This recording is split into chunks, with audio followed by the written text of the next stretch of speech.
A man studied a diary of grisly confessions. Now he claims to know Jack the Ripper's true identity.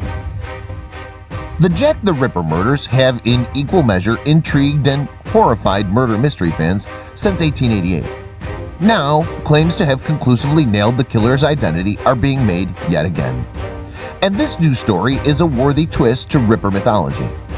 The plot to that story, moreover, includes a London publisher and the discovery of a mysterious diary in a grand house. The memoir concludes with the chilling lines, "I do give my name that all know of me, so history do tell, what love can do to a gentleman born. Yours truly, Jack the Ripper." And the story of Jack the Ripper was the stuff of Victorian nightmares. His reign of terror stretched from August to November 1888 in and around Whitechapel in London's East End. This was a neighborhood infamous for its acute poverty. It was also well known as a place where a Victorian gent could find prostitutes. And it was those prostitutes that Jack preyed upon. He murdered at least 5 of them. But what made this serial killer so utterly horrifying is what he did to his victims while slaughtering them. He sliced them open, leaving terrible wounds, and in some cases is even said to have removed various internal organs. In the 130 years or so since the murders were committed, though, more than 100 people have been named as possible suspects. Many of those have been quickly refuted by investigators. Certain Charles Lutwidge Dodson was the murderer. Dodson is best known by his pen name, Lewis Carroll, and is the author of Alice's Adventure in Wonderland. Wallace based his widely disregarded claims on anagrams constructed from Carroll's literary output. And even the British royal family have been dragged into the Ripper narrative.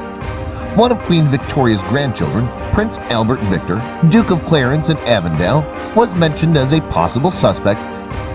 Later, Stephen Knight's Jack the Ripper, The Final Solution, suggested that Prince Albert had a clandestine marriage to a humble Catholic girl at a time when it was illegal for monarchs to marry outside the Church of England, and even had a child by her. Anyone who knew about the marriage was murdered, including the Ripper victims. The originator of this theory later admitted that it was a fabrication. Other possible candidates for the real Jack the Ripper include Montague John Druitt, whose body was hauled from the River Thames in 1888. Then there's Francis Tumblety, a fake doctor who peddled herbal cures, or William Bury, who did actually murder his own wife. But none of those suspects, and many others, have gained widespread acceptance as representing the true identity of Jack the Ripper. In 1993, though, Robert Smith published startling new evidence in the shape of a diary. And the memoir, it seemed, could only have been written by the man who had committed the infamous series of murders. Its final sign-off was, "Yours truly, Jack the Ripper." The diary was said to have been written by James Maybrick, a wealthy Liverpool cotton dealer born in October 1838, making him 49 at the time of the Ripper murders. Married to Florence, Maybrick lived in a large residence in the Liverpool suburbs called Battlecrease House. So the origins of this diary remain murky to say the least. Most experts, in fact, concluded that the document was fake. But this was a story that refused to die. Indeed, it burst back into the public arena in 2017 with the publication of a new book by Smith, 25 Years of the Diary of Jack Ripper, The True Facts.